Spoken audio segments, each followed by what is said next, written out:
गुरुजी, अगर कोई बच्चा अगर तंत्र विद्या सीखना चाहता है तो एक उसकी सही एज क्या है, या कोई एक मनुष्य सीखना चाहता है तो? तंत्र को सीखना जन्म से ही चाहिए, पैदा होते ही। हमारे यहाँ जो जीवन शैली है उसमें हम लोग ये सोचते हैं कि 12-13 साल 14 साल की उम्र तक बच्चे के ऊपर कोई वर्डन नहीं देना चाहिए, कोई वो नहीं करना चाहिए। लेकिन मेरा अपना अनुभव है, शास्त्र भी प्रमाण है। मार्कंडेय ऋषि, आपने नाम सुना? हाँ जी, बिल्कुल। पैदा हुए, 12 वर्ष की अल्पायु लेकर पैदा हुए।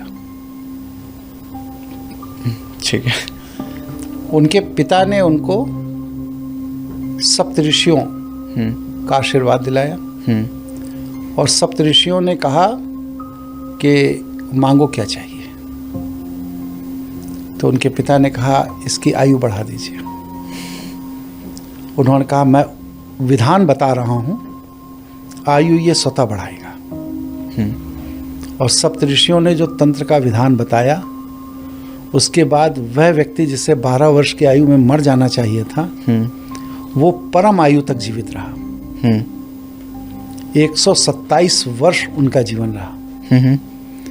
तो अब आप इससे ये समझ लीजिए, वह बच्चा अगर बचपन से तंत्र विधान की साधना ना कर रहा होता तो परम आयु को कैसे प्राप्त करता? बिल्कुल।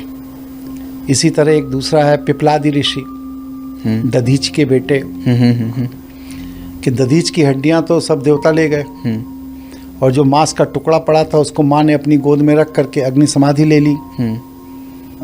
अब दधीची क्या करें, अरे ये पिपलादी क्या करें, कि पिता भी मर गए, माँ भी मर गई। तो इन्होंने तंत्र साधना के द्वारा अपने को उस युग का सबसे बड़ा साधक बनाया। और भगवान शिव को भी बाध्य कर दिया कि 12 वर्ष की आयु तक किसी भी बच्चे पर ग्रह दोष नहीं लगेगा। लेकिन बहुत सारे जो अब हम बता आगे बोलने तो दिए, नहीं लगेगा। अब आपका ये प्रश्न है कि फिर भी बच्चे बचपन में बीमार हो। हाँ, बिल्कुल। तो उसका विधान तंत्र में क्या है कि अगर माँ के द्वारा कोई पाप किया गया है तो 6 वर्ष की आयु तक वह बच्चा उस पाप को भोगेगा, माँ के द्वारा किया गया पाप। और 7वें वर्ष से 12वें वर्ष तक पिता का किया हुआ पाप भोगेगा। और 12 वर्ष के बाद जब उसका यज्ञोपवीत हो जाएगा, वह अपनी स्व आराधना पूजा करेगा, तब वह अपने कर्मों का पाप स्वयं भोगेगा। क्योंकि पिपलादी ऋषि का ये तर्क भगवान शिव के सामने था कि जो बच्चे में विवेक ही नहीं है, अबोध है, उसे क्या मालूम कि हमें अपने किस पाप कर्म की क्या सजा मिल रही है। बिल्कुल। तो उसको दंडित करने से फायदा क्या?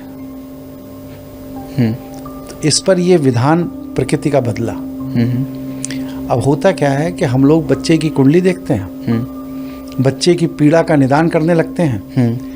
जबकि अगर बच्चा 6 साल से कम उम्र का है तो बच्चे की पीड़ा का निदान मत कीजिए, बच्चे के माँ की कुंडली देखिए, उसमें देखिए संतान सुख के हानि योग कहाँ है, उसका निदान कीजिए, बच्चा अपने आप ठीक हो जाएगा। और हम करते हैं, बच्चे ठीक हो जाते हैं। ठीक है ना? तो ये दोनों उदाहरण एक ऐसे उदाहरण हैं जो जन्मजात तांत्रिक थे। आदि गुरु शंकराचार्य जन्मजात तांत्रिक थे, गोरक्षनाथ जी महाराज, मत्स्येंद्र महाराज जी, ये सब जन्मजात तांत्रिक थे। इसलिए तंत्र में अगर किसी परिवार की रुचि है तो बच्चे को जन्म के साथ ही तंत्र की दीक्षा दिलानी चाहिए।